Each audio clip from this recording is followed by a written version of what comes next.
Hello, comic crawlers.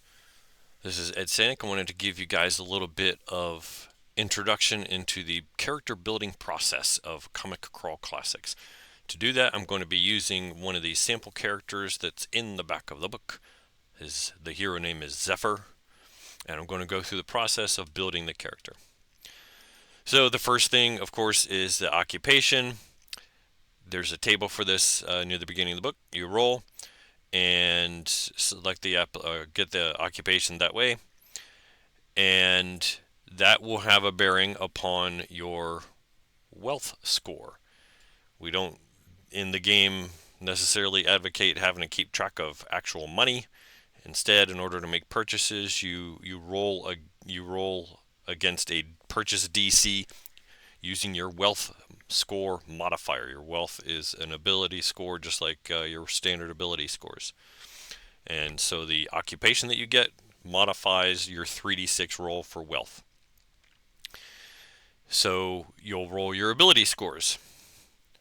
Now, I personally would take the approach of allowing a character to assign, or the player to assign, the ability scores onto the stats that they choose.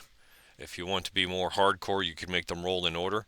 And so this would be the standard DCC type ability scores: strength, agility, stamina, personality, intelligence, and luck.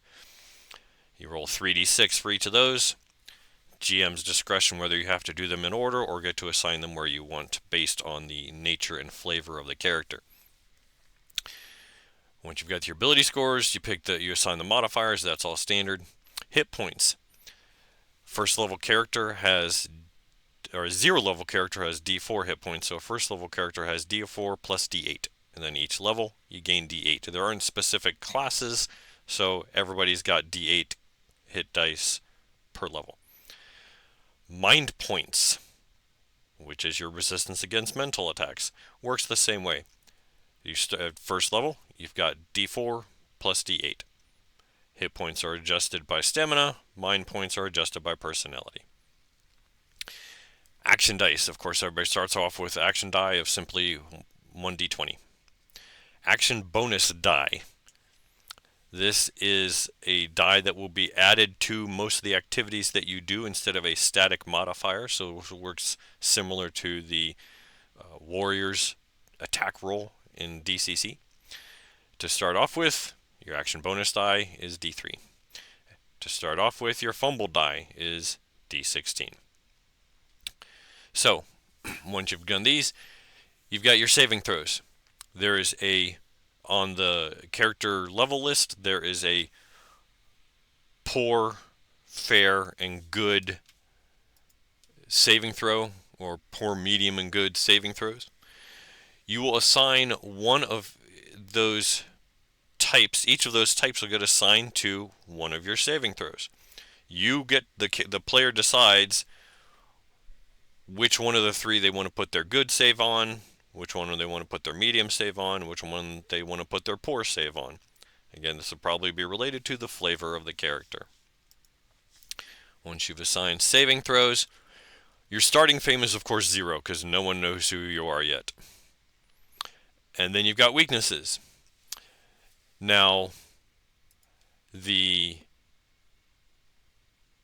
weaknesses the GM might require that everyone takes one or more weaknesses, or you might leave that up to the choice of the player as far as building. Weaknesses give you additional power build dice, and I'll get into that in just a moment. A weakness and a limitation is different. A weakness is a characteristic of the character in general. A limitation is something that is specific to a power. Alright, so when the character starts off, they get 3 6-sided power build dice that they can invest into superpowers. Again, if you've taken weaknesses, then that can add more dice to that pool of power build dice. To start off, you may put no more than 2 dice in a power at first level. So whether you've got the standard 3 or you've used weaknesses to get up to 4 or 5 power build dice, The most that a starting power can have is 2 dice. The other dice must go on to other powers. Now, they could all have 1 die, so you could start off with 3 1-die powers if you so choose. Power limitations. As I said, these are associated with a specific power.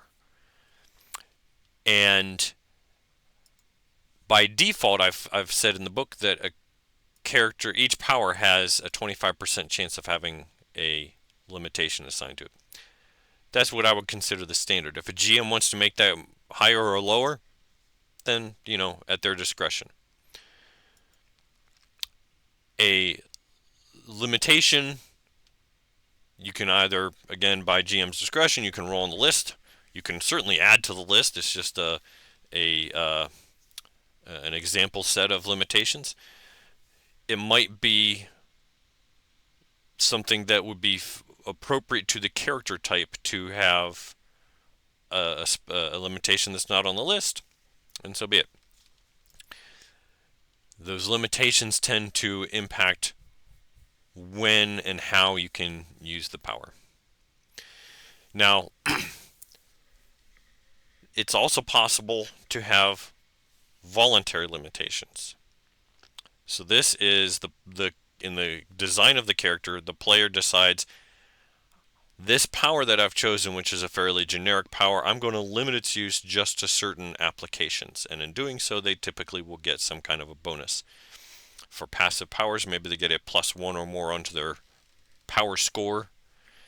For an active power, they might get a +1 or more die type into their power check die. And I'll get into those. So the power score. Each power has a power score. You've associated a certain number of power build dice to that power.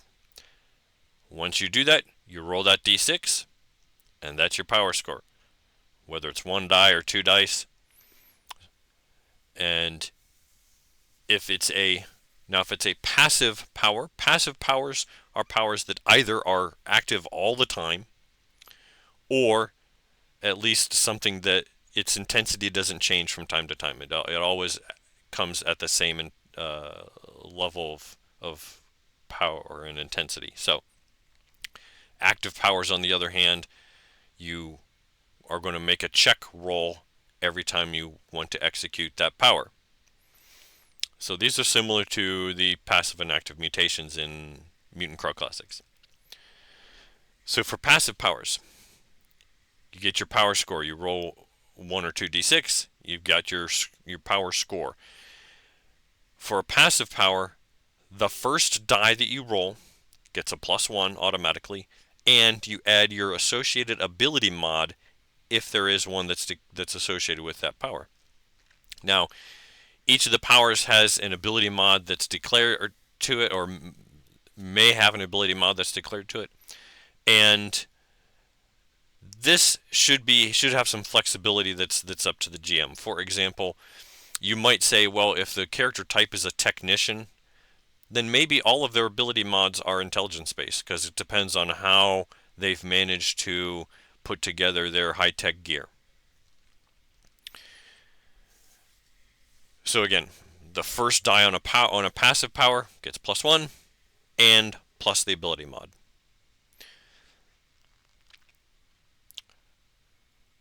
A couple of specific types of passive powers that are handled a little bit differently. There's you can have an enhanced ability or enhanced fighting skill. For an enhanced ability, you take however many power build dice, you roll that, and you simply add that number onto your ability score. So this gives you the capability to have, say, super strength, super agility. Just you start off with your normal 3d6 on that score. Well, now you've added 1 or 2 bonus dice onto that to make that score higher. With weapon skill as a passive power, I'll get into that when I talk about how weapons work. So then on this particular character, you can see he's got enhanced agility, for example, and I wrote down power score of 3, meaning I rolled the 1d6, I got a 3, I added that to his agility, giving him a 19 agility. So then there are active powers. Again, an active power you have to make a check roll every time you want to execute the power. Now, unlike if you're familiar with Dungeon Crawl Classics, Mutant Crawl Classics, when you execute a spell or a mutation, there's a pretty good chance it's not going to come off right. In keeping with more the superhero genre, the odds of a power not working right are actually quite small. You have to get a critical failure for it to not work at all. And so with an active power, you make a check roll. Well, what is that roll? What are the dice that you're using? So you have a power check die, which is based on your power score. And the correlation to that is quite intuitive. If you've got a power score of 3, then your power check die is D3. Power score of 6, your power check die is D6. It's going to be, for whatever your power score is, the die type that it is equal to or above. So on this character Zephyr, he's got an invisibility power score of 9. The next lowest die type is a D8. So if you have a power score of D8 or not, of 8 or 9, your check die is D8. So to make the check roll, you roll your power check die plus your action bonus die plus an associated ability modifier if there is one. So in this case, on Zephyr, his invisibility is an active power. His power score is 9, therefore his check die is D8. He adds his D3 action bonus die, and he adds +1 because that is the ability modifier from intelligence that's associated with invisibility. There is not a D20 in this roll. The roll is simply D8 plus D3 plus 1. That is, you roll those 2 dice, add the modifier, that's your total. With a passive power, whatever your power score is, if you have a passive power like body armor, say you've got a power score of 4, you just look up on the body armor chart of what is the impact of having a power score of 4, and that's just what that impact is all the time. For an active power, you've made your power check roll. Again, in this case, it's D8 plus D3 plus 1. I roll that, and then I look up the total on the invisibility power and see what is the impact that time that I've executed it. I mentioned if you have a limitation, a voluntary limitation that you've applied to an active power, you can get a die type bump from that. So in this case, his power score is 9. If I'd taken a voluntary limitation, my invisibility only works at night, then instead of a power check die of D8, maybe I've got D10. The bump that you get, how many die types, is going to be up to the GM's discretion of how significant your limitation is. If the limitation is very severe for that power, then maybe you could get 2 die types. Maybe as much as 3, but that might be pushing it depending on the type of limitation. These limitations can also be used to specifically hone in the flavor of the power and how it applies. For example, the power Energy Blast. If you read in the description of the power, it gives you, it says specifically, the character may apply a voluntary limitation of always having a range of 0, meaning instead of a blast that comes out, you have, for example, flaming fists.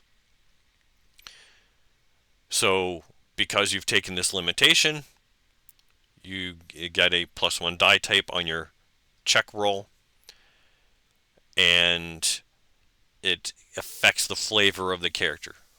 Another way that this would pan out, for example, one of the powers is mind control. You might say, well, my character is this wolf shaman or whatever. All right, well, his limitation that I'm applying to mind control is he can only control canines. That's a voluntary limitation because that's the nature of the character. That's part of his design and the flavor of him. Okay, well, then therefore I've taken this limitation to narrow down how and when the power can be used.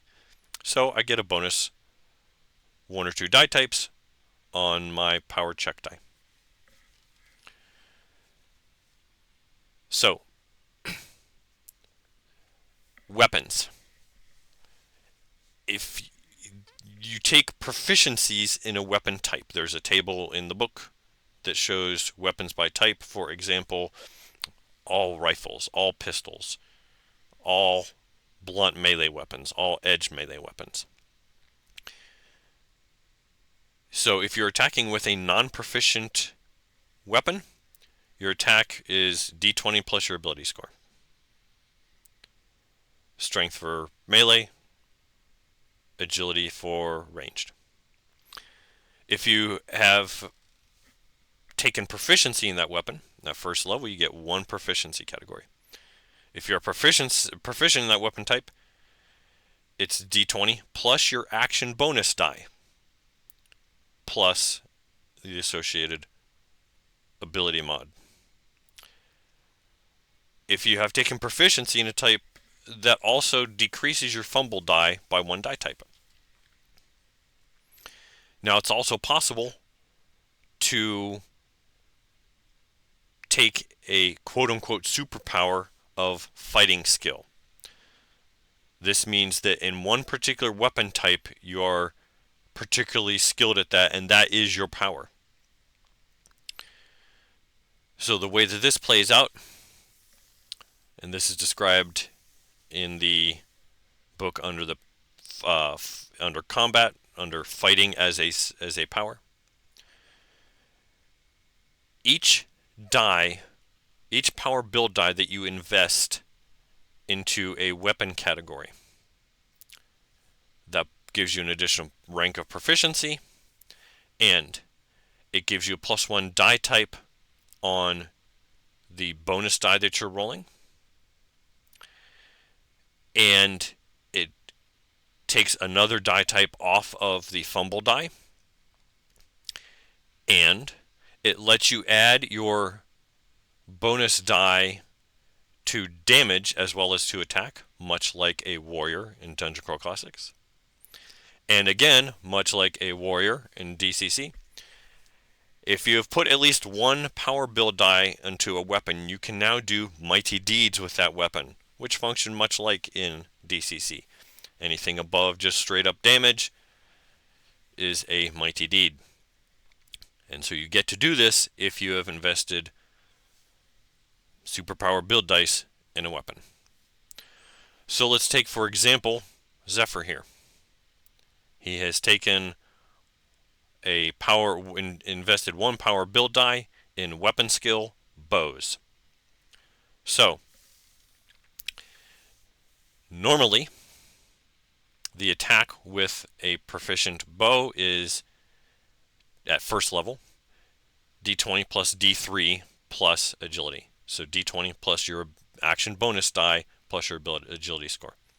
Because he has put 1 bonus die or 1 build die into bows, his attack roll is instead d20 plus d4 plus his agility, his agility mod, which is 3. So if you look on the weapon chart, compound bow, attack die, d4 plus 3. So that's d20 plus d4, his bumped up bonus die, plus agility mod.